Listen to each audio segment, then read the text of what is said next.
बदलते भारत की शान।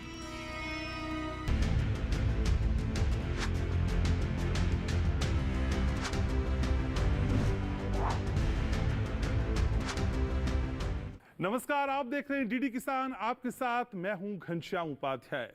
कौन सी बात कहां कैसे कही जाती है, सलीका हो तो फिर हर बात सुनी जाती है। और ये बात सुनाने की कोशिश मैं करता हूं आपके साथ हर मंगलवार और गुरुवार को। और बात भी ऐसी जो आप समझें, आपके समझने के लायक हो, और समझने के साथ ही एक नई कोशिश हर हफ्ते मैं करता हूं अपने शो के जरिए। आज एक नई कोशिश ये बताने की कि 1 जुलाई से बहुत कुछ बड़ा होने वाला है। घबराइए मत, ये बड़ा आपके फेवर में होगा। जी हां, आपराधिक न्याय की तमाम धाराओं को एक बड़े रूप में आपके सामने पेश करने की कोशिश। पिछले साल आप जानते ही हैं कि सदन में कुछ बदलावों के साथ आईपीसी, सीआरपीसी, आईईसी को बदला गया, लेकिन 1 तारीख, जी हां 1 जुलाई को अब इनको एप्लीकेबल किया जाएगा, अप्लाई किया जाएगा। तो फिर किस तरह के बदलाव इन धाराओं के मद्देनजर हमारे और आपके जीवन में आने वाले हैं, वो कौन कौन से ऑफेंसेस हैं, वो कौन कौन से अपराध हैं जिनमें अब सजा थोड़ी सी बदल जाएगी, थोड़ी सी हार्श हो जाएगी, और अब बच के निकल पाना मुश्किल हो जाएगा। लेकिन कितना व्यवहारिक है ये सब कुछ कर पाना, और 1 जुलाई से किस तरीके से इसको लेकर तैयारियां की जा रही हैं। आप जानते ही हैं, मेरे शो की रवायत है एक डिटेल रिपोर्ट आपको दिखाते हैं, जिसके जरिए आप समझ पाते हैं कि किस तरीके से ये बदलाव होंगे। और उसके बाद बेहद खास मेहमानों का खास पैनल मेरे साथ चर्चा में जुड़ता है, जो आपको समझाएगा रिपोर्ट के बाबत कौन कौन सी बारीकियां हैं जो आपको जानना जरूरी है। तो फिर रिपोर्ट को थोड़ा सा साइड करना है, ध्यान लगाना है, क्योंकि आज का ये शो यकीनन आपके काम का है। शुरुआत करते हैं इस रिपोर्ट के साथ। आप देख रहे हैं सच के साथ।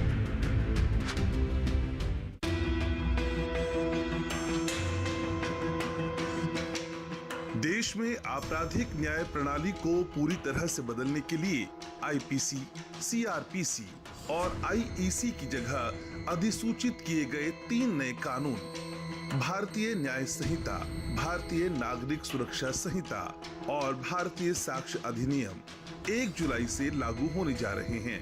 तीनों कानूनों को पिछले साल 21 दिसंबर को संसद की मंजूरी मिल गई थी, और राष्ट्रपति द्रौपदी मुर्मू ने 25 दिसंबर को इन कानूनों को अपनी सहमति भी दे दी थी। यहाँ खास बात यह है कि भारतीय न्याय द्वितीय संहिता, भारतीय नागरिक सुरक्षा द्वितीय संहिता और भारतीय साक्ष्य द्वितीय विधेयक 1860 के भारतीय दंड संहिता आईपीसी, 1973 के दंड प्रक्रिया संहिता सीआरपीसी और 1872 के भारतीय साक्ष्य अधिनियम आईईसी की जगह लेंगे। केंद्रीय गृह मंत्री अमित शाह ने पिछले साल संसद में इन्हें पेश करते हुए कहा था कि नए कानून भारतीयता, भारतीय संविधान और लोगों की भलाई पर केंद्रित हैं। भारतीय न्याय संहिता 2023 इस सदन की मान्यता के बाद पूरे देश में अमल में आएगी।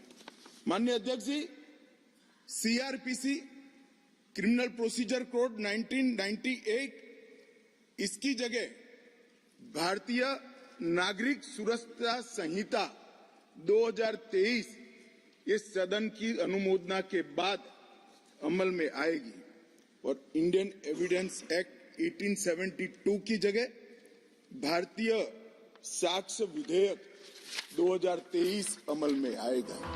3 कानूनों के तहत सभी प्रणालियां लागू होने के बाद भारतीय आपराधिक न्याय प्रणाली 5 वर्षों में दुनिया में सबसे उन्नत बन जाएगी।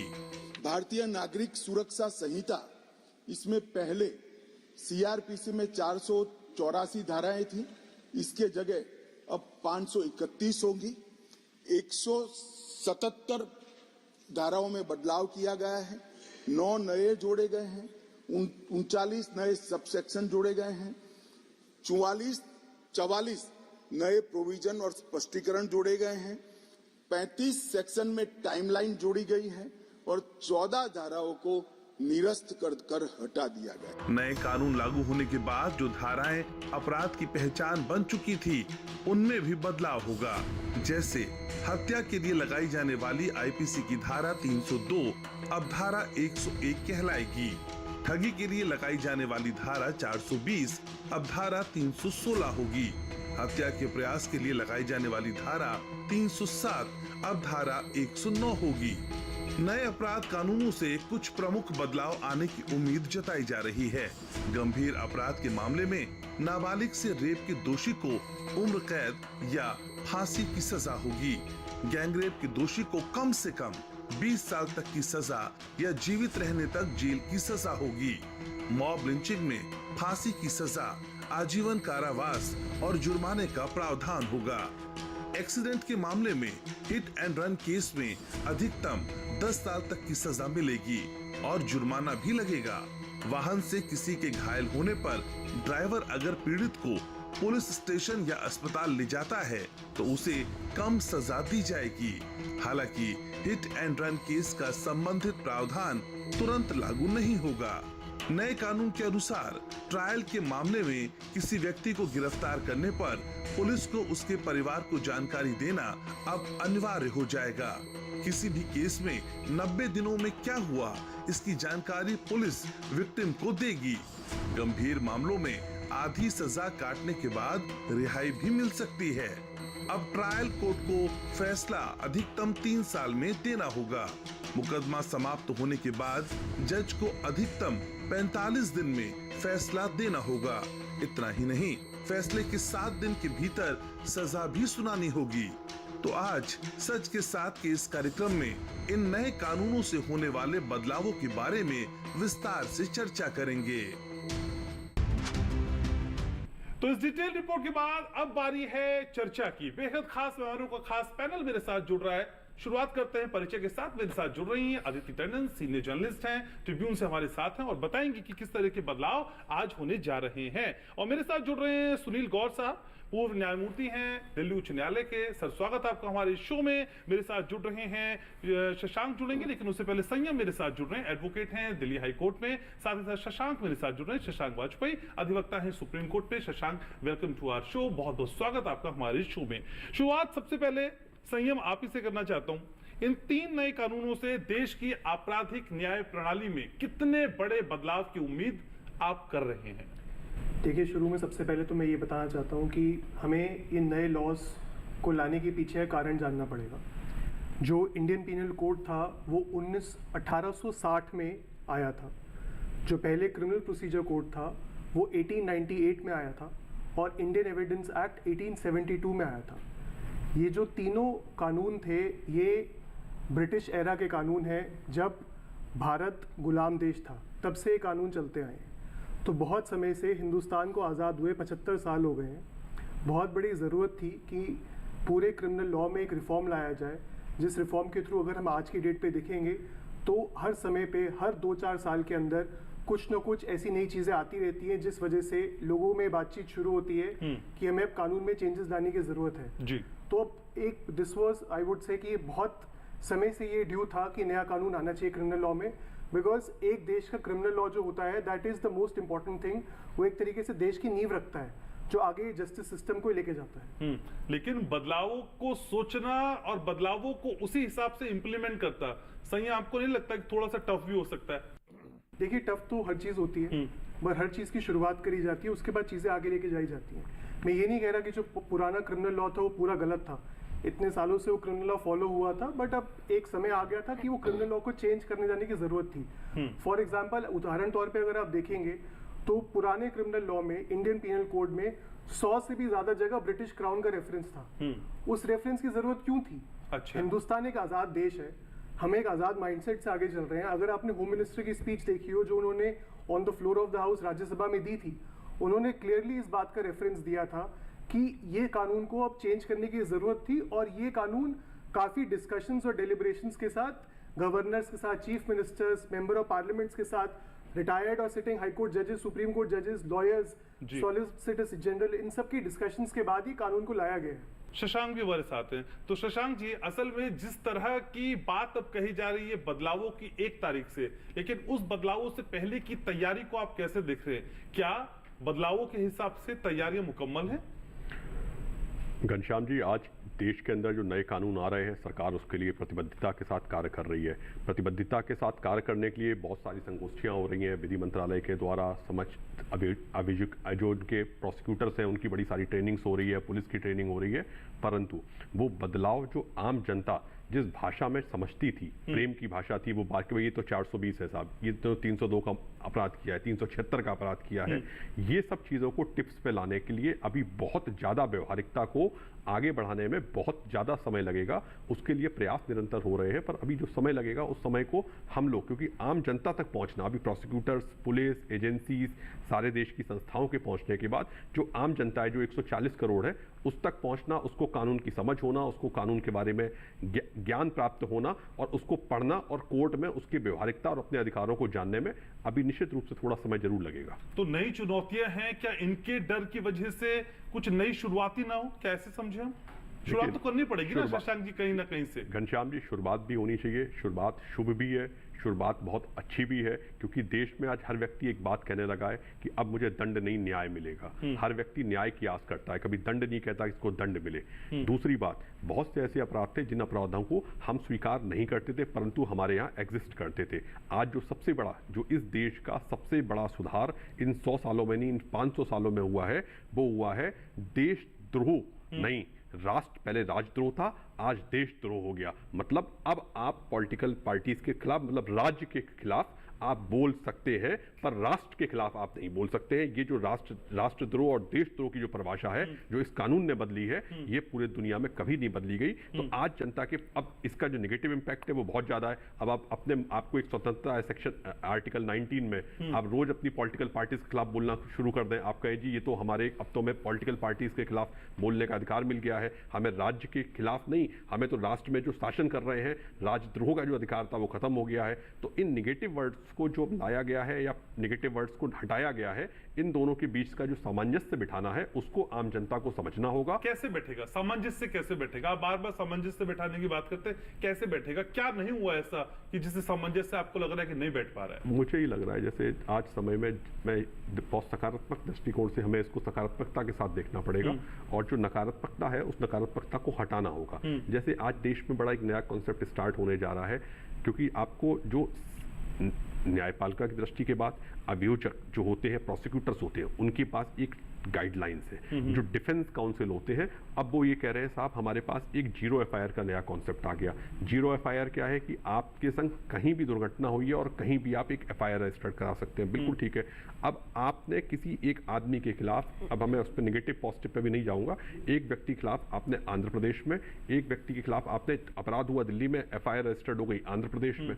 अब वो आदमी को पुलिस के जो पावर्स है, जब तक वो ट्रांसफर करेगा और अगर वो उसको सम्मन कर लेता है, तो आपको एक आंध्र प्रदेश जाना पड़ेगा और सम्मनों पे रिप्लाई देना पड़ेगा। फिर पुलिस देखेगी कि भाई ये हमारे जुडिक्शन का क्षेत्राधिकार का मामला नहीं बनता था, ये क्षेत्राधिकार दिल्ली का मामला बनता था, हम इसको दिल्ली में ट्रांसफर कर देते हैं। अच्छा। तो एक जो हरेसमेंट है, वो हरेसमेंट कम कैसे हो, इस पर विचार करना पड़ेगा। दूसरा, जो रिमांड की अवधि बढ़ाई गई है, पहले क्या था कि आपको भाई एक रिमांड था, एक लिमिटेड टाइम का था, अब क्या किया गया है कि पूरे 90 डेज में कभी भी आपकी रिमांड के लिए जब उसको उचित लगता है तब वो ले सकते हैं। तीसरा, जो बेल के ऊपर हम लोग बात कर रहे हैं, जो देश के अंदर सबसे ज्यादा प्रासंगिक विषय होता है, हर व्यक्ति को जब एफआईआर रजिस्टर्ड होती है, कोई शिकायत रजिस्टर्ड होती है, जो प्रोसिक्यूटिंग एजेंसीज है, इन्वेस्टिगेशन एजेंसीज है, वो इन्वेस्टिगेशन एजेंसीज उसको अरेस्ट करती हैं।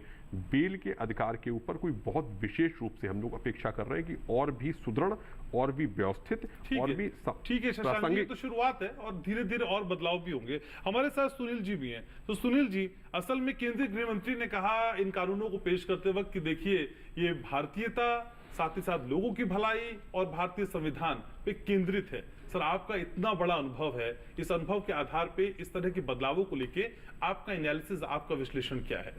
मेरा कहना है कि हमें नए कानून का स्वागत करना चाहिए।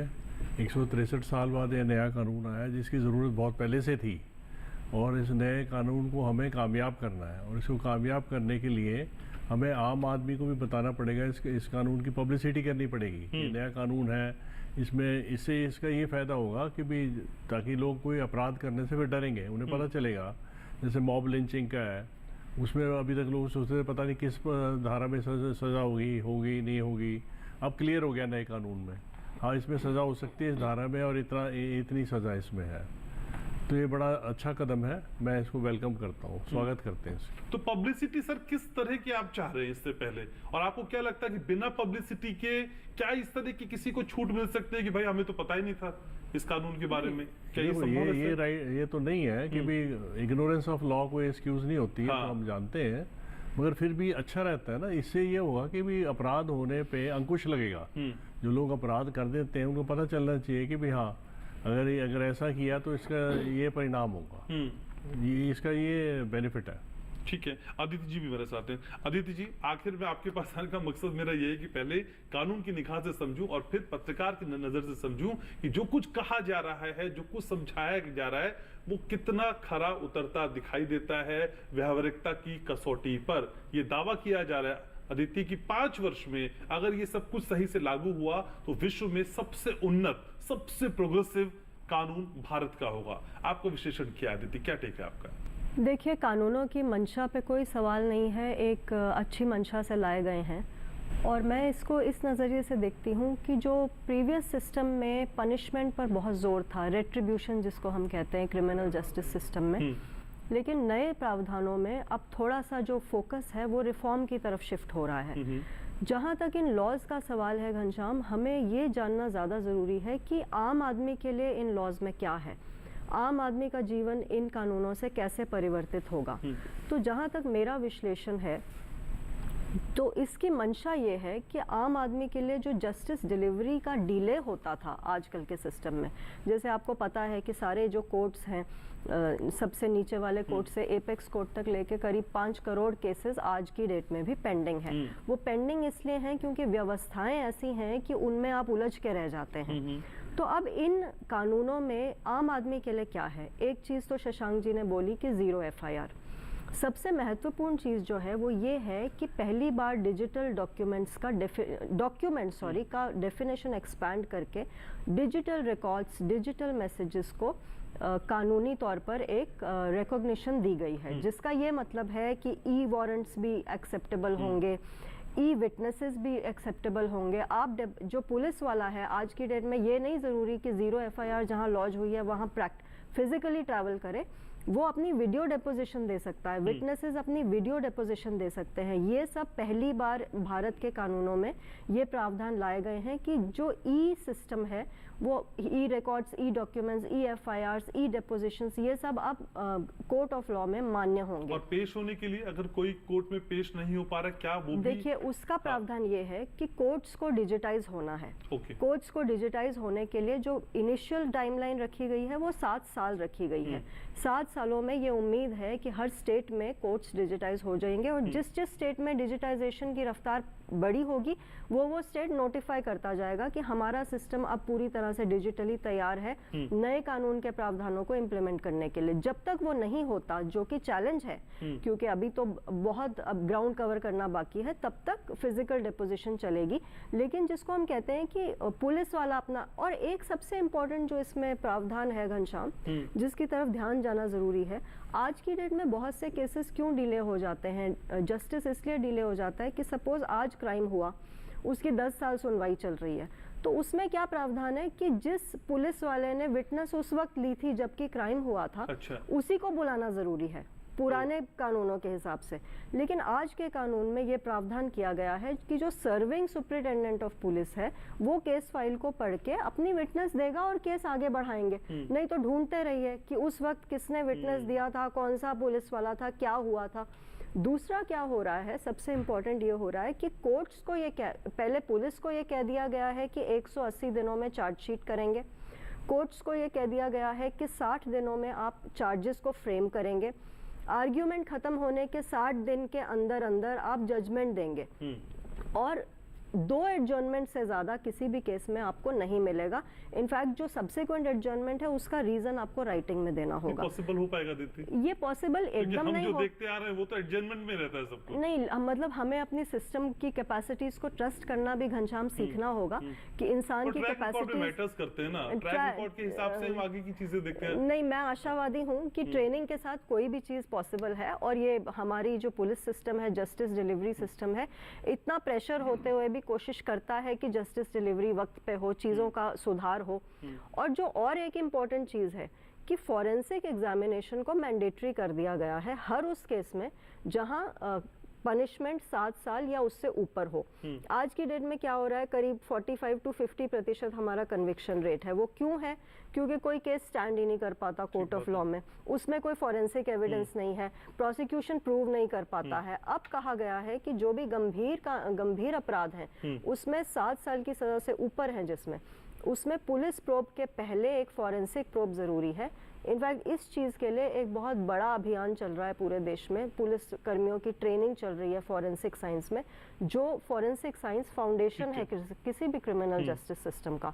तो कोशिश इन कानूनों में ये है कि पीपल फ्रेंडली बनाया जाए सिस्टम को, और ऐसे सिस्टम्स क्रिएट किए जाएं कि लोगों को आसानी हो जस्टिस। ठीक है, संयम आपको जोड़ना चाह रहे हैं? जहाँ तक क्रिमिनल केसेस का सवाल है, अभी तक जो क्रिमिनल लॉ में प्रोसीजर चल रहा था वो ये था कि एक अक्यूज्ड के एब्सेंस में क्रिमिनल ट्रायल आगे नहीं चलता था। अभी तक यही लॉ था। इस वजह से होता क्या था, जैसे मान लेते हैं कोई समन्स केस है, उसमें पहले अक्यूज के खिलाफ समन्स इशू होते थे, फिर वो पेश नहीं हो रहा, फिर बेलेबल वारंट होते थे, फिर नॉन बेलेबल वारंट हो रहे हैं, उसके बाद जाके वो बंदा भगौड़ा घोषित होता था सेक्शन 82 CRPC में, और पहले उसको प्रोक्लेम्ड ऑफेंडर डिक्लेयर करते थे, फिर उसकी प्रॉपर्टी अटैच करने की बात करते थे। प्रोसीजर बहुत लंबा था, इसमें सालों साल निकल जाते थे, लेकिन क्रिमिनल केसेस डिसाइड नहीं होते थे। चार्जशीट फाइल हो जाती थी, चार्ज फ्रेम भी नहीं होते थे, अगर चार्ज फ्रेम हो जाते थे उसके बाद केस पे ट्रायल ही आगे नहीं चलता था क्योंकि अक्यूज कोर्ट में पेश नहीं हो रहा। अब जो नया कानून आ रहा है BNSS जिसे हम कह रहे हैं, उसके थ्रू अब ये प्रोविजन ला दिया गया है कि अगर कोई अक्यूज पेश नहीं होता है तो उसके 90 दिन के बाद उसकी एब्सेंस में भी केस को आगे चला दिया जाएगा और डिसाइड कर दिया जाएगा। इसका मतलब ये है जो कंप्लेनेंट है वो बिल्कुल भी पीड़ित नहीं रहेगा, उसको इंसाफ कोर्ट से मिलेगा ही मिलेगा। अगर अक्यूज्ड गायब है, भगौड़ा घोषित हो गया है, इसका ये मतलब नहीं है कि वो केस डिसाइड नहीं होगा। Point number 1। पॉइंट नंबर 2, पहले जो अभी तक क्रिमिनल केसेस चलते आए हैं वो केस का नाम होता था स्टेट वर्सेस क, मतलब कि वो स्टेट के खिलाफ एक ऑफेंस है। ठीक है। अब से ये प्रोविजन चेंज ऐसे कर दिया गया है कि अगर कोई केस होगा तो उसमें स्टेट की तरफ से जो पब्लिक प्रोसिक्यूटर होता है उसके अलावा कंप्लेनेंट को भी सुना जाएगा, और जब तक कंप्लेनेंट हाँ नहीं बोल देगा या फिर अपनी सहमति नहीं देगा तब तक स्टेट वो केस को विड्रॉ नहीं कर सकता है। तीसरी चीज़ जो मैं बताना चाह रहा हूँ, जो शशांक जी FIR के बारे में बात कर रहे थे, अभी जो एग्जिस्टिंग CRPC कानून है जो कि 30 जून तक है, उसमें सेक्शन 154 CRPC में FIR का प्रोविज़न था। पूरी CRPC में कहीं पर भी 0 FIR का जिक्र नहीं था। अगर एक आदमी मान लेते हैं हॉस्कस पुलिस स्टेशन जाता है और कहता है साहब मेरी SHO को बोलता है मेरी FIR रजिस्टर कर दो, SHO कहेगा नहीं जी आपका ये ऑफेंस तो ग्रीन पार्क में हुआ, वहाँ जाइए। नहीं तो बोलेगा मॉडल टाउन पुलिस स्टेशन जाइए। अब वो सिस्टम खत्म हो गया है। अगर आप एक स्टेट में हैं, मान लीजिए आप पंजाब में, हरियाणा में, दिल्ली में, कहीं पे भी हैं, उस स्टेट के अंदर आप किसी भी पुलिस स्टेशन में जाके FIR रजिस्टर करा सकते हैं, चाहे उस पुलिस स्टेशन की जुरिस्डिक्शन है चाहे नहीं है। फिर तो पुलिस वालों को भी ट्रेनिंग देनी होगी, मतलब उसमें बिल्कुल पुलिस वालों को ट्रेनिंग देनी होगी, और पुलिस वालों को ट्रेनिंग मिलनी शुरू हो भी गई है जहां तक मेरे को पता है। ठीक है। बट ये इसमें एक ये चीज है कि अगर 0 FIR रजिस्टर होती है तो उसके कुछ समय के अंदर उस पुलिस स्टेशन को, जो रेलेवेंट पुलिस स्टेशन है, वहां पे वो FIR को ट्रांसफर करके वहां भेजना है। और ये घर से हो जाएगी, ऑनलाइन हो जाएगी? ऑनलाइन FIR अभी भी रजिस्टर होती है, पर वो छोटे मोटे केसेस के लिए ऑनलाइन FIR का प्रोविजन है। जो बड़े केसेस हैं, जो कॉग्निजेबल ऑफेंसेस हैं, उसके लिए पुलिस स्टेशन में जाकर ही FIR कराई जाए। ठीक है। सभी मेहमान लगातार मेरे साथ बने हुए हैं। एक ब्रेक के लिए मैं यहाँ रुक रहे हैं। ब्रेक के बाद जब लौटेंगे तो चर्चा को आगे यहीं बढ़ाएंगे और समझेंगे जो गंभीर अपराध वाली श्रेणी वाले ऑफेंसेस हैं उसमें किस तरह के चेंजेस अब 1 तारीख से होने जा रहे हैं। आप रहिएगा मेरे साथ, एक छोटा सा ब्रेक। मिथुन चक्रवर्ती के जन्मदिन के मौके पर बॉलीवुड टॉकीज में देखिए उनकी शानदार फिल्में। 15 जून हीरालाल पन्नालाल, 16 जून सुल्तान, 17 जून रखवाले, 18 जून गुनहगार, 19 जून सुन जरा।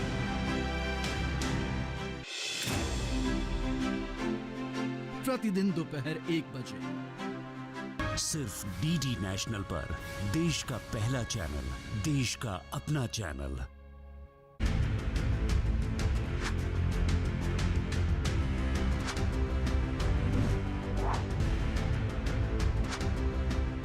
ब्रेक के बाद स्वागत है आपका। आप देख रहे हैं सच के साथ, और सच के साथ में आज बात कर रहे हैं हम कानूनों में होने वाले बदलावों की जो 1 तारीख से होने जा रहे हैं। कुछ बातें ब्रेक से पहले कर चुके, लेकिन कुछ बातें अभी और करना बाकी है। सभी खास मेहमान लगातार हमारे साथ बने हुए हैं। शुरुआत सुनील सर आपसे करना चाहूंगा। सर, सुनील सर कहते हैं justice delay is justice denied. क्या इन बदलावों के बाद ये कहावत खत्म हो जाएगी या इसको कहना हम भूल जाएंगे? क्योंकि यही हम सुनते आ रहे हैं, देर से मिलने वाला अन्याय भी न्याय नहीं रह जाता, देर से मिलने वाला न्याय अन्याय की तरह ही लगता है। आपको क्या लगता है सर? हाँ, नहीं, फर्क पड़ेगा क्योंकि अब इन्होंने कह दिया भी 3 साल के अंदर आपको ट्रायल ख़त्म करनी है, तो इससे और टेक्निकल एविडेंस आने से भी जल्दी फैसले हुआ करेंगे, और अब आशा करते हैं कि ये नए कानून कामयाब होंगे। लेकिन इन कानूनों को कामयाब करने के लिए जिस तरह की प्रैक्टिस सुनील सर होनी चाहिए वो होती हुई दिखाई दे रही है। क्योंकि हमने देखा था सर, जब जीएसटी भी लागू हुआ था तो जो सीए लोग होते थे वो कहते हैं भाई अभी हमें ही समझने में थोड़ा सा समय लगेगा। जो प्रैक्टिस कर रहे हैं एडवोकेट, क्या उनको इस प्रैक्टिस में लाने में थोड़ा सा समय उनको भी लग सकता है? नहीं, टेक्नोलॉजी का बेनिफिट हमें है। अब हमें पुराने क्या सेक्शन थे, नए क्या सेक्शन है, हम कंपेयर कर सकते हैं। उसका चार्ट रेडीली अवेलेबल हो सकता है, इंटरनेट पे सारी सुविधाएं हैं, और ट्रेनिंग होगी। उसके बाद मुझे नहीं लगता कि भी ऐसी कोई अड़चनें आएंगी और बहुत टाइम लगेगा नया कानून समझने में। ऐसी दिक्कत ना वकीलों को आनी चाहिए ना जजों को आएगी, मेरा ये मानना है। ठीक है। संयम कहते हैं show me the man I will show you law. क्या ये कहावत भी अब धूमिल पड़ जाएगी? लगता है कि ये बदलाव कुछ नई कहानी गढ़ने को तैयार है, जिन बदलावों की हम कर रहे हैं। और अदिति भी कह रही थी बहुत सकारात्मक है इन बदलावों को लेके। आपका एनालिसिस, आपका टेक क्या कहता है? नहीं, जैसे मैंने आपकी डिस्कशन में शुरुआत में बताया था कि ये बहुत टाइम से ड्यू था कि ये कानून आना चाहिए था, और जब एक बार ये कानून इंट्रोड्यूस हो जाएगा तो वैसे भी अगर आप देखेंगे बीएनएसएस और जो भारतीय न्याय संहिता जो अब आईपीसी की जगह जो अब आ रहा है, काफ़ी सारे प्रोविजंस ऐसे ही हैं जो पहले से जो थे आईपीसी में वही रीइंट्रोड्यूस करे जा रहे हैं। बस फ़र्क सिर्फ इतना है कि जो हर रोज़ जो लोगों को परेशानियां झेलनी पड़ती थी कोर्ट्स में जाके, जो प्रोसीजर में लकूनास थे, या फिर जो मेन जो क्रिमिनल लॉ में जो डिलेज हो रहे थे, वो अब कोशिश ये है कि अब वो सारा कुछ धीरे धीरे करके ख़त्म कर दिया जाएगा। जैसे कि मैं उदाहरण तौर पे आपको एक छोटी सी बात बताता हूँ। बहुत लंबे समय से डिस्कशन चल रहा था कि जितने भी क्रिमिनल लॉ को आप आईटी एक्ट के साथ कैसे जोड़ते हैं और वो एक ऑफेंस कैसे बनता है। हाल ही में हमने रिसेंटली देखा था, अभी चर्चा में भी रही है, एक बार डीप फेक वीडियोस भी आनी शुरू हो गई थी। अब इतना टेक्नोलॉजी में इतना बदलाव आ रहा है और फिर भी आप पुराने 1860 के इंडियन पीनल कोड को लेके बैठे हैं। हाँ, ये बात सच है कि 1860 में जब वो इंडियन पीनल कोड बना था तो उसकी रचना करने वाले लॉर्ड मैकॉले जो थे, उन्होंने उसको 1830 में बनाना शुरू करा था, और उसको भी काफ़ी समय के बाद इंट्रोड्यूस किया गया था। बट उस टाइम पे भारत देश ब्रिटिश क्राउन के अंडर था। उस टाइम पे जो ये इंडियन पीनल कोड बनाया गया था, उसका जो मकसद था वो ये था दंड देना। लेकिन अगर आप भारतीय न्याय संहिता देखेंगे तो उसका मकसद ये है कि लोगों को जस्टिस मिलनी चाहिए। तो आई थिंक ये प्रोग्रेसिव स्टेप है और उसको उसी डायरेक्शन में देखा जाए। क्रिटिसाइज करने के लिए सब लोग बैठे होते हैं, पर जब कुछ नया शुरू होता है तो धीरे धीरे करके वो अपने आप जब फल पकता है तो लोगों को रिजल्ट भी धीरे धीरे दिखना शुरू होगा इसके बाद। लेकिन कौन कौन से सेक्शंस हैं, कौन कौन सी धाराएं या संयम जी जिसमें बदलाव हो रहा है? जैसे 420 हमें एकदम याद रहता है, 302 में याद रहता है, 376 हमको याद रहता है। इन सेक्शंस में किस तरह का बदलाव होगा? आप कौन सी धाराएं याद करनी होंगी? देखिए, धाराएं तो सारी याद करनी होंगी, लेकिन धाराएं याद करना और लॉ में चेंजेस आना, ये दोनों अलग अलग चीज़ें हैं। जो मेन चीज़ है वो देखने की ये है कि जैसे कि सेक्शन 377 जो इंडियन पीनल कोड में था, जो अननेचुरल ऑफेंसेस की बात करता है, वो प्रोविजन को रिमूव कर दिया गया है। वो नए लॉ में बीएनएस में नहीं है। अच्छा। सिमिलरली अडल्ट्री जो था सेक्शन 497 आईपीसी, वो भी रिमूव कर दिया गया है। तो इसी तरीके से ये लॉ मैं मानता हूँ एक बहुत प्रोग्रेसिव लॉ है, क्योंकि इसमें जो पुराने प्रोविजंस हैं, जो लोग उन प्रोविजंस को लेके काफ़ी ज़्यादा क्रिटिकल थे, वो सारे प्रोविजंस धीरे धीरे करके हटा दिए गए हैं। हाँ, ये बात सच है कि जब ये क्रिमिनल लॉ इनैक्ट हो जाएगा 1 जुलाई 2024 से, उसके बाद जब ये मैटर्स इसमें केसेस आगे चलेंगे तो देखने को मिलेगा कि इन प्रोविजंस को लेके भी ये केसेस कोर्ट में जाएंगे कॉन्स्टिट्यूशनल वैलिडिटी को चैलेंज करने के लिए। बट वो एक इवॉल्विंग चीज़ है, वो धीरे धीरे होता ही रहता है, और समय के साथ साथ जैसे चीज़ें आगे बढ़ती हैं, नई नई जजमेंट्स आएंगी, उस लॉ को एक अलग तरीके से पढ़ा जाएगा, उसके बाद वो सब आई थिंक, बट ये सही डायरेक्शन में जा रहा है जहां तक मेरे को लगता है। ठीक है शशांक जी, ट्रायल कोर्ट में 3 साल में फैसले देने होंगे, इस तरह की बात अब कही जा रही है, वो भी तब जब देश में खासकर 5 करोड़ केस पेंडिंग है और ट्रायल कोर्ट का एक आंकड़ा है जो बताता है कि 4.44 करोड़ केस पेंडिंग है। कितना फिजिबल है सर ये सब कुछ? देखिए, भारतीय जो नई सरकार आई है और नई भारतीय जनता पार्टी की सरकार का एक जो मैनिफेस्टो है, उस मैनिफेस्टो में उन्होंने लिटिगेशन को कम करने के लिए कहा है। उसका जो 100 दिनों में निर्णय लेना था, उस निर्णय में सबसे बड़ी बात उन्होंने की है, नई लिटिगेशन पॉलिसी भारत में लागू की गई है। नई लिटिगेशन पॉलिसी लागू होने के बाद जो 5 करोड़ केस हैं उनको उन्होंने कहा है कि हम 5 वर्ष के अंदर 1 करोड़ केसों पे लेके आएंगे। अच्छा। ये उनके मैनिफेस्टो का हिस्सा है और लॉ मिनिस्टर की फर्स्ट स्पीच में ये बात कही गई कि मैंने नई लिटिगेशन पॉलिसी पे साइन हो गए।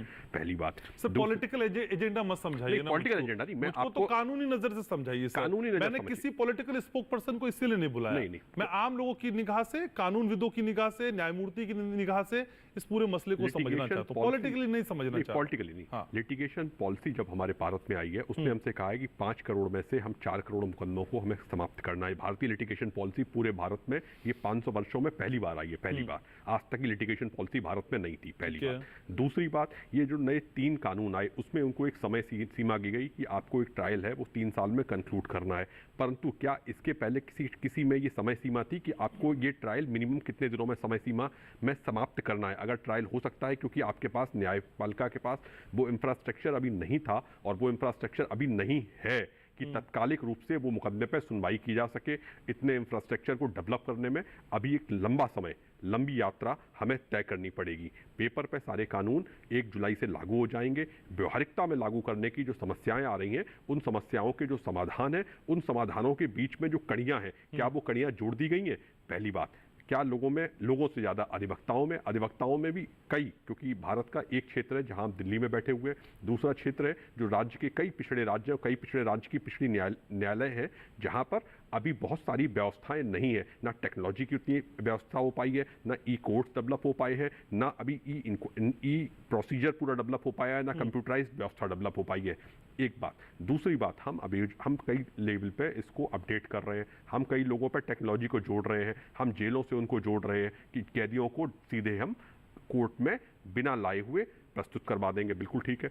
उसके लिए आज जो अधिकतम लोग एफआईआर लिखते हैं वो निश्चित रूप से हेड कांस्टेबल या सीनियर हेड कांस्टेबल लेवल पे, लोग कांस्टेबल हेड कांस्टेबल लेवल पे या एएसआई लेवल पे लिखते हैं। जो कई लोग प्रमोशन के सहारे जाते हैं, उनको इसको पूरी व्यवहारिक रूप से समझाना, एफआईआर के सेक्शन लिखना, एफआईआर के बारे में बताना, तो अभी पर्याप्त और बहुत पर्याप्त इसमें समय लगेगा, पहली बात। दूसरी बात, जो हमारे यहाँ प्रोसिक्यूशन विंग्स हैं, प्रोसिक्यूशन विंग्स में जो अधिवक्ता कार्य करते हैं वो स्टेट में डिस्ट्रिक्ट लेवल पे भी होते हैं, हाई कोर्ट लेवल पे भी होते हैं, हर लेवल पे कार्य करते हैं।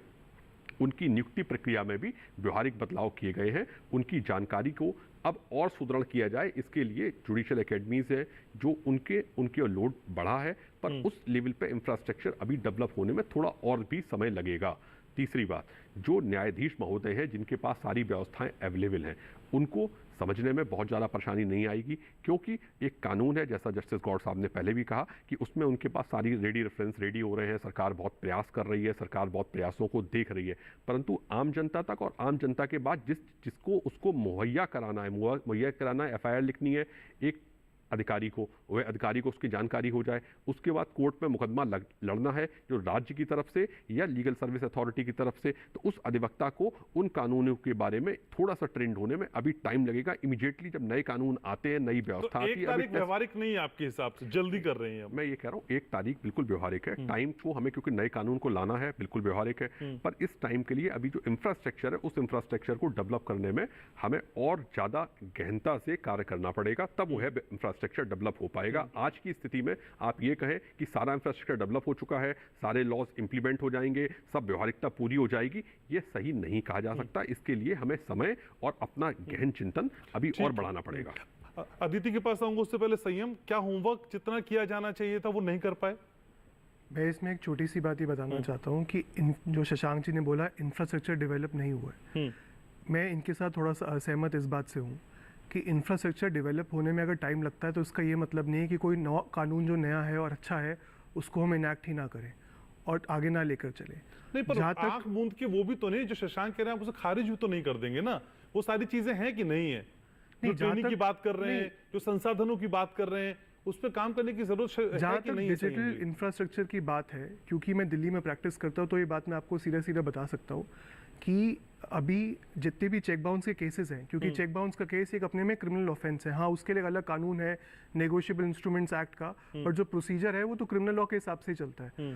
तो अब अगर कोई व्यक्ति आज की डेट पे एक नया चेक बाउंस का केस डालता है तो वो सारा का सारा डिजिटलाइज हो चुका है, वो डिजिटल कोर्ट में ही जाता है। तो ऐसा नहीं है कि इंफ्रास्ट्रक्चर डेवलप नहीं हो रहा है, धीरे धीरे सब कुछ डेवलप हो रहा है। और जब ये कानून 1 जुलाई 2024 सारे कानून दिल्ली में नहीं सिमटते ना सर, ये तो पूरे देश की बात है सर। जहां तक पूरे देश का सवाल है, कोविड के बाद से पूरे देश में, चाहे वो दिल्ली हो, चाहे वो यूपी हो, चाहे वो महाराष्ट्र हो, झारखंड हाईकोर्ट पहला कोर्ट था जिसने वीडियो कॉन्फ्रेंसिंग से हियरिंग शुरू करी थी। तो ऐसा नहीं है कि इंफ्रास्ट्रक्चर नहीं है, धीरे धीरे सब डेवलप हो रहा है। आज की डेट पे एक दिल्ली में बैठा हुआ व्यक्ति अपने कोर्ट की हियरिंग महाराष्ट्र, बॉम्बे में देख सकता है, झारखंड में देख सकता है, उत्तराखंड में देख सकता है। तो इंफ्रास्ट्रक्चर है और धीरे धीरे सब डेवलप हो रहा है। तो इसको इस बात से कहा जाए कि नहीं आप नया कानून मत लेके आइए कि इंफ्रास्ट्रक्चर नहीं है, मैं इस बात से सहमत नहीं हूँ। लेकिन जिस एग्जाम की तैयारी हो रही है उसका सिलेबस उसी के हिसाब से पढ़ाई होगी ना। आप ऐसा तो नहीं है कि 10th का एग्जाम देने जा रहे हैं और 8वीं की कर लें पढ़ाई, ऐसा पॉसिबल तो नहीं होता ना संयम भाई, जितना मैं समझ पाता हूँ। जहाँ तक FIR रजिस्टर करने का सवाल है, क्योंकि FIR एक पहला स्टेप है एक क्रिमिनल केस को, शुरुआत है उसकी। FIR करने का जो प्रोसीजर पहले था वही अभी भी है। EFIR पहले भी होती थी, EFIR अभी भी होगी। अगर अब लोगों की हेल्प करने के लिए अगर ये प्रोसीजर ला दिया गया है कि 0 FIR कर ली जाएगी एक पुलिस स्टेशन में, हौसखास में बैठे हुए बंदे को स्पेशली उठ के मॉडल टाउन नहीं जाना पड़ेगा अपनी FIR रजिस्टर कराने के लिए, तो इसमें दिक्कत क्या है? इसमें आपको इंफ्रास्ट्रक्चर की क्या जरूरत है? पुलिस स्टेशन जो पहले था वो तो अभी भी एग्जिस्ट करता है ना। ठीक है, शशांक को विंडो में लीजिए प्लीज। शशांक जल्दी से बोलिए, फिर मैं आगे बढ़ूं। ये बहुत बड़ी बात कहना चाह रहा हूँ, आप हर बात को दिल्ली तक कन्फाइंड कर रहे हैं। मैं दिल्ली की बात नहीं कर रहा हूँ, मैं बात कर रहा हूँ छत्तीसगढ़ की, मैं बात कर रहा हूँ उड़ीसा की, मैं बात कर रहा हूँ अरुणाचल प्रदेश की, मैं बात कर रहा हूँ नॉर्थ ईस्ट की, जहां पर अभी ना नेट है ना कनेक्टिविटी है। उस नेट और कनेक्टिविटी के लिए वहां के प्रोसिक्यूटर्स, वहां की एजेंसीज, वहां के पढ़ने वाले लोग, वहां की नेशनल जुडिशियल एकेडमीज, मैंने आपसे बार बार कहा, आप हमें बताइए। शशांक और संयम को आप स्क्रीन पे रखिए प्लीज, और फिर शशांक अपनी बात पूरी मैं बार बार पूछना चाहता हूं आपसे कि आप हमें ये बताइए कि कितनी भारत में नेशनल जुडिशियल एकेडमीज है, कितने प्रोसिक्यूटर एकेडमीज है, कितने जगह पे जाके कितने लोगों ने, सारे पुलिस वालों ने कहे कि हमने सारा कानून पढ़ लिया है, अब हमें 1 तारीख को जब FIR आएगी तो मैं पूरी FIR नए कानून के हिसाब से लिख दूंगा। और पहली बात, दूसरी बात, भाषा के जो प्रॉब्लम आ रही है उन प्रॉब्लम्स के लिए उन्होंने कहा नहीं मैं भाषा के लिए भी तैयार हूं। तीसरा, अगर एक FIR आपकी कोई भी स्टेट, किसी भी पूर्ववर्ती स्टेट पर डेवलप हो रही है तो शाम को उसके पास जो फॉरेंसिक टीम है जो यहाँ पे आज वादा किया गया वो पहुंच जाएगी। ये इंफ्रास्ट्रक्चर डेवलप हो चुका है। पहली बात तो ये जो मैंने 0 FIR का एग्जाम्पल दिया था, 0 FIR उसी स्टेट की है, मैं दिल्ली की बात नहीं कर रहा हूँ। आप महाराष्ट्र चले जाइए, केरला चले जाइए, केरला में भी अगर किसी बैठे व्यक्ति को एक डिस्ट्रिक्ट से दूसरे डिस्ट्रिक्ट का ऑफेंस रिपोर्ट करना होगा तो उसके लिए भी वो 0 FIR करा सकता है।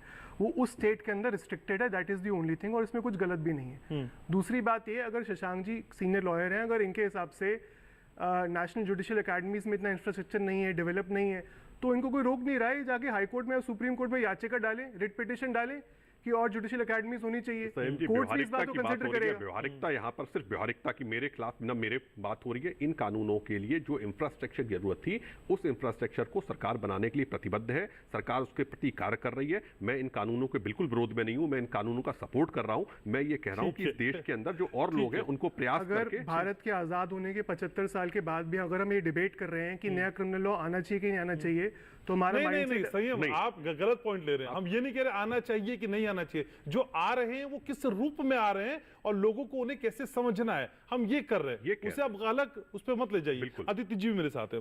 अदिति, असल में भारतीय नई न्याय संहिता 2023 को लेके एक याचिका भी डाली गई थी जिसमें कहा गया था कि एक विशेषज्ञों की समिति होनी चाहिए जो इनको लागू करने और इसको पूरी तरीके से ऑब्जर्व करे, देखे कि लाया जाए या ना लाया जाए। हालांकि कोर्ट ने उसे खारिज कर दिया। क्या इस तरह की विशेषज्ञ समिति की जरूरत आपको भी लगती है?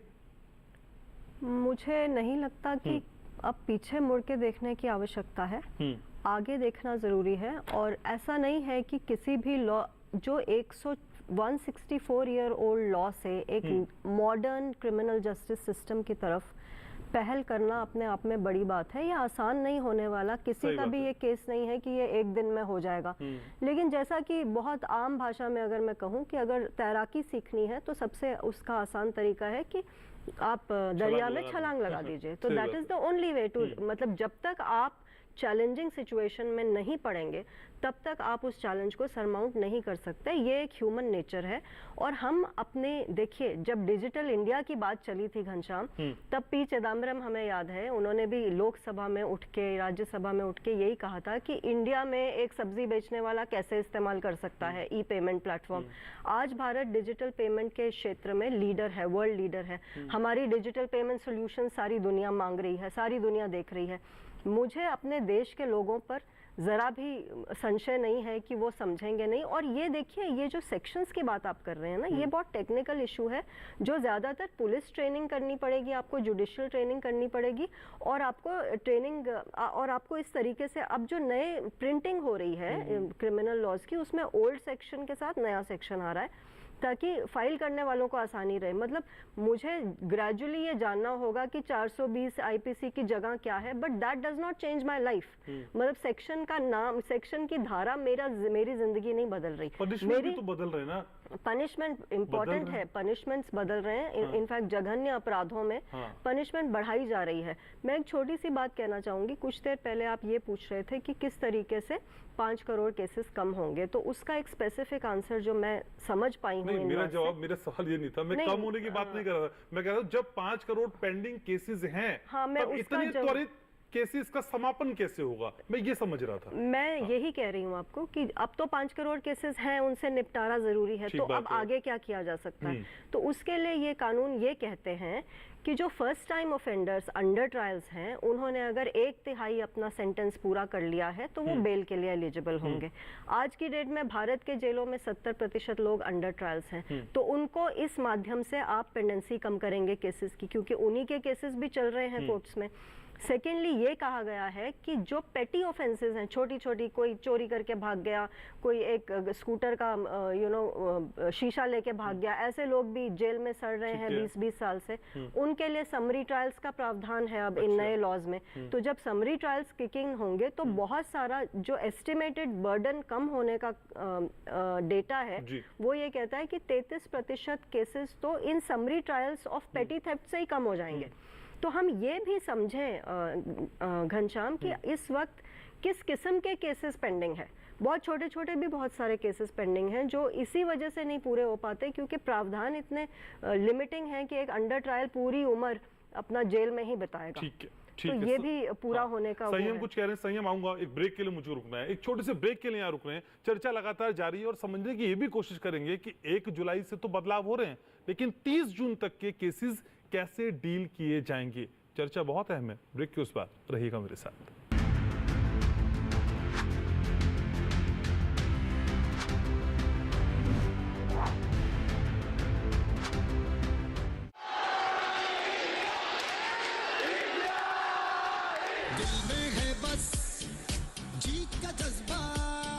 Witness India roar the electrifying battle cry, cheer for Bharat from the iconic locations across India.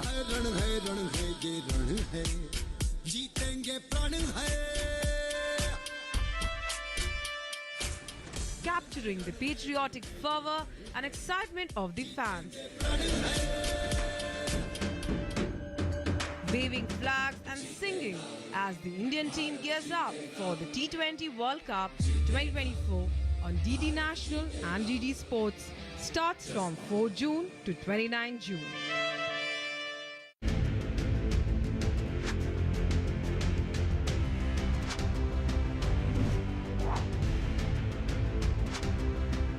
Break के बाद स्वागत है आपका। आप देख रहे हैं सच के साथ, और सच के साथ का ये एपिसोड बहुत खास है, बेहद खास मेहमान लगातार मेरे साथ बने हुए।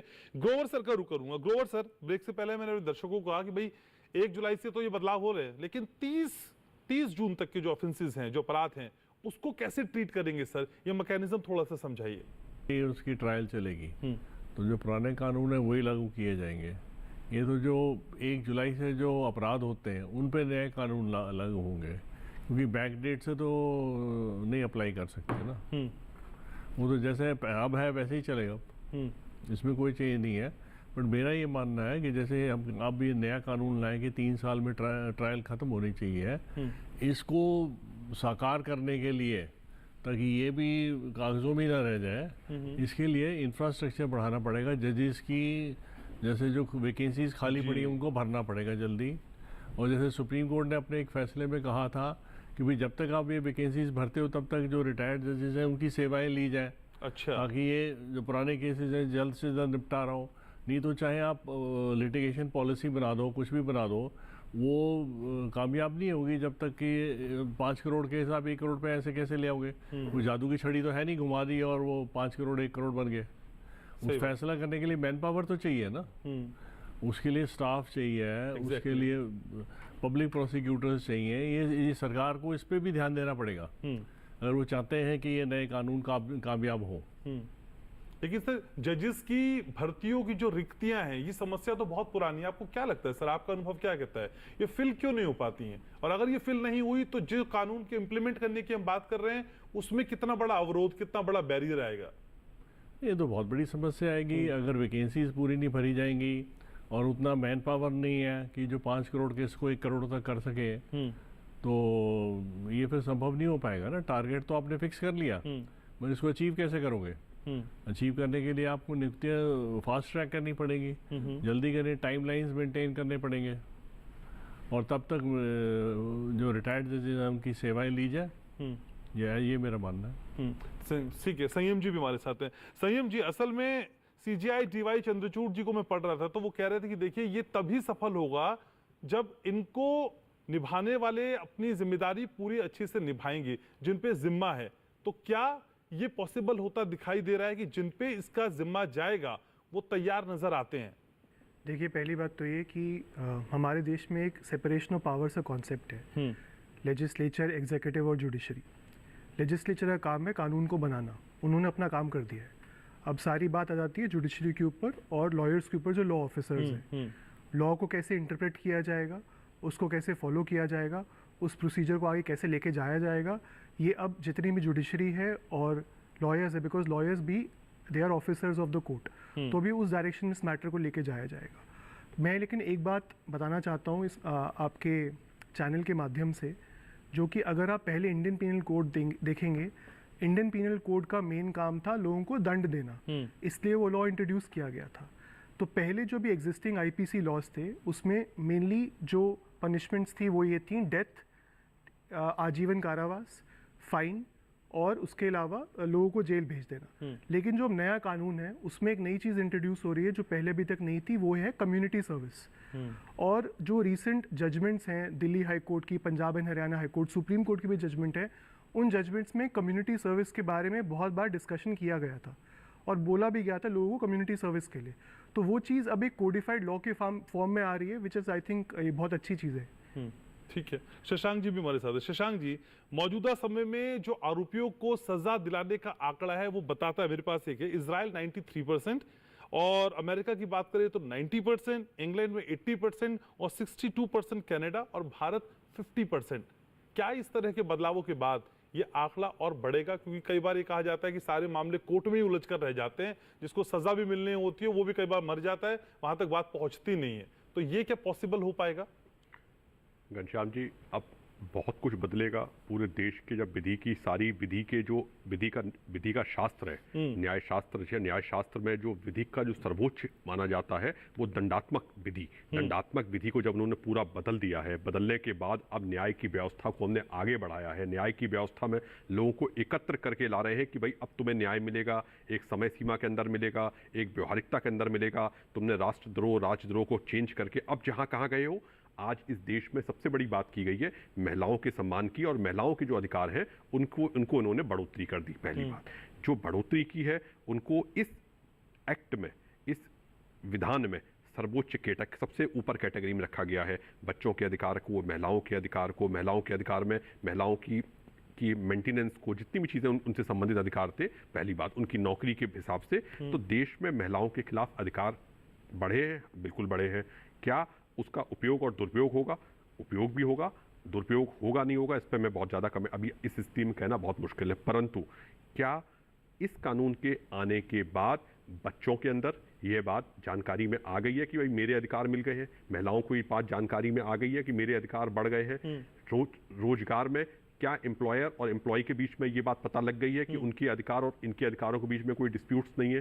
तीसरी बात, जो बहुत इंपॉर्टेंट बात मैं कहना चाहता हूं, जो भारत में एक बार आप बार सवाल पूछ रहे हैं कि क्या बदलाव आएगा, क्या बदलाव आएगा, क्या बदलाव आएगा। अरे भाई, बदलाव ये आएगा कि आपके अधिकार से पहले आपको जो न्याय है वो सुनिश्चित कर रहा है कि ये न्याय आपको मिलेगा, एक समय सीमा के अंदर मिलेगा। पर कैसे मिलेगा, इसके जो प्रावधान की जो प्रक्रियाएं हैं, उन प्रक्रियाओं के लिए जो जानकारी आ रही है और जानकारी के बाद लोग जो प्रयासरत हैं, उसका जो समय सीमा है उसमें थोड़ा सा हमें अपने आप को संयमित करते हुए, ध्यान देते हुए और गहनता के साथ अध्ययन करते हुए उनके दुरुपयोग ना हो, और थोड़ा सा मैं छोटी बात कहना चाहता हूँ, और स्ट्रिक्ट टाइमलाइंस और स्ट्रिक्ट कंप्लाइंस और स्ट्रिक्ट स्ट्रक्चर होना चाहिए, जिसको हो सकता है, जो संयम जी ने कहा या न्यायमूर्ति साहब ने कहा, कि कोर्ट्स को अब कई चीज़ों को रीइंटरप्रेट करना पड़ेगा, रीइंटरप्रेट करके नए लॉज बनाने पड़ेंगे, नए लॉज को इंटरप्रिटेशन करना पड़ेगा।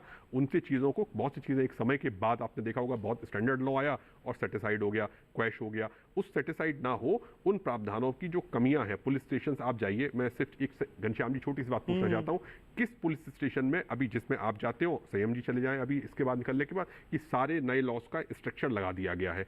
अभी लगेगा, समय लगेगा, वहां तक पहुंचने में, उनको याद करने में समय लगेगा, उन पट्टियों को बदलने में समय लगेगा।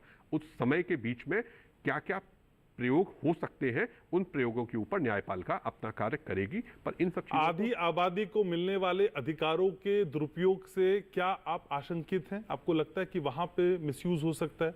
मैं आपकी बात की आशय क्या यही समझूं?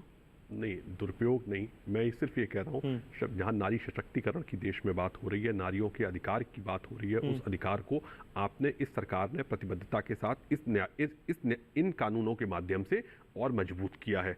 जब उसको और मजबूत किया है तो उसकी हमारी रिस्पॉन्सिबिलिटी महिलाओं की नहीं, आधी आबादी की नहीं। आप आधी आबादी की शब्द उपयोग कर रहे हैं, मैं कभी आधी आबादी शब्द उपयोग नहीं। जब समता है तो समता, अब क्या हुआ, स्त्री पुरुष और दो थर्ड जेंडर था, अब समता, सब में समानता है, अब कोई अलग नहीं है। तो एक को ज्यादा पावर, एक को कम पावर, एक का ट्रस्ट है, दूसरे का ट्रस्ट नहीं है, ऐसा नहीं है। दोनों का ट्रस्ट होना चाहिए, दोनों को समान और सामान्य अधिकार जो है वो समानांतर चलने चाहिए, ना कि विपरीत दिशाओं में चलनी चाहिए।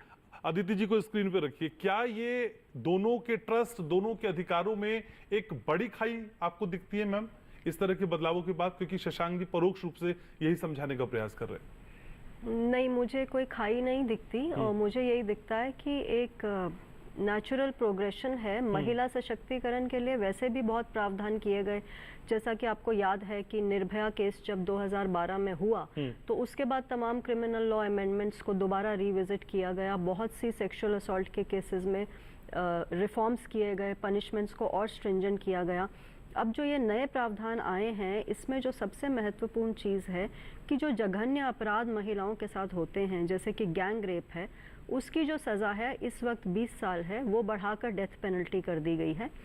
सिमिलरली, अगर आपको वेजिटेटिव स्टेट में किसी वजह से डल जाते हैं, आपके साथ ऐसा कोई अपराध हो, जैसा कि आपको अरुणा शॉनबाग का केस याद होगा, जो केम हॉस्पिटल में पूरे 41 ईयर्स तक वेजिटेटिव स्टेट में रही एक सेक्सुअल असॉल्ट के बाद, तो ऐसे केसेस के लिए भी अब पहली बार 10 साल का प्रावधान किया गया है पनिशमेंट का।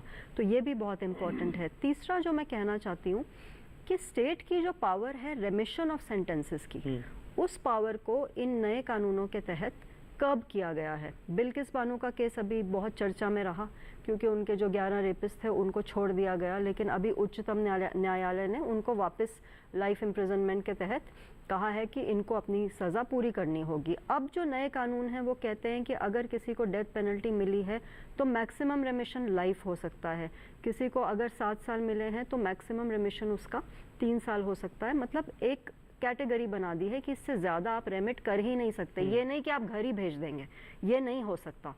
और जो सबसे इम्पोर्टेंट चीज़ जो तीसरी मुझे महत्वपूर्ण लगती है कि आम आदमी के लिए इसमें जो बहुत महत्वपूर्ण है वो ये है घनश्याम, कि आज की डेट में जब कोई अरेस्ट होती है पुलिस आपको अरेस्ट करके ले जाती है, ये ज़रूरी नहीं समझती कि घर वालों को बताए कि फलाना इंसान हमारी कस्टडी में है। अब पुलिस वालों को ये बताना होगा कि हमने ये अरेस्ट की है, उसकी रिकॉर्डिंग देनी होगी, इंटीमेशन देनी होगी। नहीं देंगे तो पुलिस वाले पे भी कार्रवाई का प्रावधान है। बताना तो शायद पहले भी होता था ना, अब अनिवार्य है। फर्क इतना है? अब नहीं बताना एक पनिशेबल ऑफेंस है। अच्छा। ये फर्क है। इससे क्या होगा, जो तमाम हेबियस कॉर्पस पिटिशंस पड़ जाती हैं कोर्ट्स में कि मिसिंग पर्सन, उसकी जो संख्या है वो भी बहुत कम हो जाएगी। दूसरा क्या प्रावधान है कि आपको मुझे करेक्ट करेंगे संयम, और मुझे याद नहीं कि क्या टाइमलाइन है, कि शायद आपको with in a period of 1 month या 3 month status of investigation victim को और विटनेसेस को देते रहना पड़ेगा।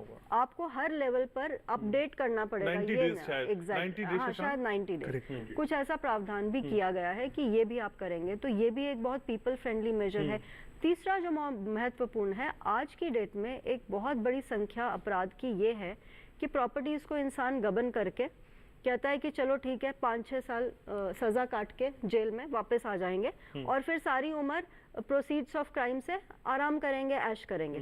अब क्या है कि ये प्रावधान है नए लॉ में कि अगर ये प्रूव हो गया कि फ्रॉड से एक प्रॉपर्टी हथियाई गई है तो उस प्रॉपर्टी को कॉन्फिस्केट करने का प्रावधान है। कॉन्फिस्केशन से जो प्रोसीड्स मिलेंगे वो विक्टिम्स में देने का प्रावधान है। तो ये नहीं, एम्प्टी जस्टिस नहीं है कि आप उनको जेल भेज दीजिए, वो 6 साल काट के फिर वापस आके उस प्रॉपर्टी का पूरी हो, क्योंकि वो प्रॉपर्टी अप्रिशिएट हो गई होगी। जो 2 करोड़ की गबन की होगी कभी 15 करोड़ की हो जाएगी, तो वो कहेगा आदमी कि चलो कोई बात नहीं, मैं थोड़ा सा सजा काट के आ जाऊंगा तो क्या फर्क पड़ेगा। तो ये डिफरेंस भी है। तो प्रो पीपल मेजर्स इसमें बहुत है, पर ये भी बात सच है कि चैलेंजेस भी बहुत हैं, क्योंकि सबसे बड़ा चैलेंज तो यही है कि पुलिस कर्मियों की ट्रेनिंग करनी पड़ेगी। एक एक चीज के लिए उनको रेडी करना पड़ेगा, उनकी कंडीशनिंग। आपने महिला सशक्तिकरण के लिए आपराधिक तो अवधियां बढ़ा दी, पर आज की डेट में भी घनश्याम, महिला अपराध के केसेस में सबसे बड़ी अड़चन जो है वो यही है कि पुलिस कर्मियों का उस केस की तरफ सेंसिटिविटी क्या है, क्या वो अपनी माइंडसेट उनका तैयार है या वो पेट्रियार्कल माइंडसेट के साथ ही देख रहे हैं। कितने तो केसेस ऐसे होते हैं कि पुलिसकर्मी कहते हैं कि आप सुलह कर लीजिए आपस में, या किसी ने किसी को रेप किया तो आप ये जिसने आपके खिलाफ ये क्राइम किया उसके साथ शादी कर लीजिए। तो ये सब तो इस 4 चप्पल पड़वा के पंचायतें फैसला सुना देती हैं। जो पितृसत्तात्मक समाज है उस पर भी एक अलग से चर्चा हो सकती है। सर मुझे वाइंड अप करना है, लेकिन गौर सर उससे पहले आपके पास आ रहा हूं। सर क्या टाइमली जस्टिस, एक्यूज्ड को फेयर ट्रायल, विक्टिम को फेयर कंपनसेशन, ये सारी चीजें हो जाएंगी? बहुत संक्षेप में सर मैं वाइंड अप कर रहा हूँ। फिर देखिए, मेरा ये कहना है इसके लिए आपको मैन पावर चाहिए। ओके। जब तक आप इंफ्रास्ट्रक्चर नहीं इम्प्रूव करेंगे तब तक ये संभव नहीं है। और नए कानून को कामयाब करने के लिए हमें इस पे ध्यान देना पड़ेगा कि इनकी पब्लिक प्रोसिक्यूटर्स की संख्या बढ़ाई जाए, जजेस की संख्या बढ़ाई जाए, और पुलिस के पास भी इतना वो होना चाहिए और स्टाफ भी होना चाहिए पूरा जी, ताकि ये टाइमलाइंस को रिस्पेक्ट किया जा सके और 3 साल में फैसला दिया जा सके। ठीक है सर, वाइंड अप करूं। आप कुछ क्या कहना चाहते हैं शशांक, जल्दी से बोलिए। मैं सिर्फ ये कहना चाहता हूँ, जो आज इलेक्ट्रॉनिक एविडेंस की बात हो रही है, भारत के अंदर अभी इलेक्ट्रॉनिक एविडेंस को लेना, अगर आप फेक वीडियोज है, डीप वीडियोज हैं, फर्जी SMS हैं, फर्जी कॉल्स हैं, फर्जी व्हाट्सएप है, कई चीज़ों को लेने के लिए भी बहुत बड़े इंफ्रास्ट्रक्चर को लाने में मैं कितना टाइमलाइन डिसाइड करना ना हमारे और आपके सोच से काफ़ी दूर है अभी। अच्छा, ठीक है, तो कोशिशें होंगी, उस कोशिशों के लिए थोड़ा समय भी चाहिए, लेकिन समय के साथ सकारात्मक सोच के साथ आगे बढ़ना होगा। और ये उम्मीद की जानी चाहिए कि जो कहा जा रहा है कि 5 साल में सबसे उन्नत न्याय प्रणाली होगी वो होकर रहेगी। बहुत शुक्रिया आप सभी का आने के लिए, चर्चा में जुड़ने के लिए, राय रखने के लिए। तो फिर आज सच के साथ में इतना ही। अगले अंक में किसी और खास विषय पर करेंगे बात। तब तक के लिए देखते रहिए DD किसान। अपना बहुत ख्याल रखिएगा। नमस्कार।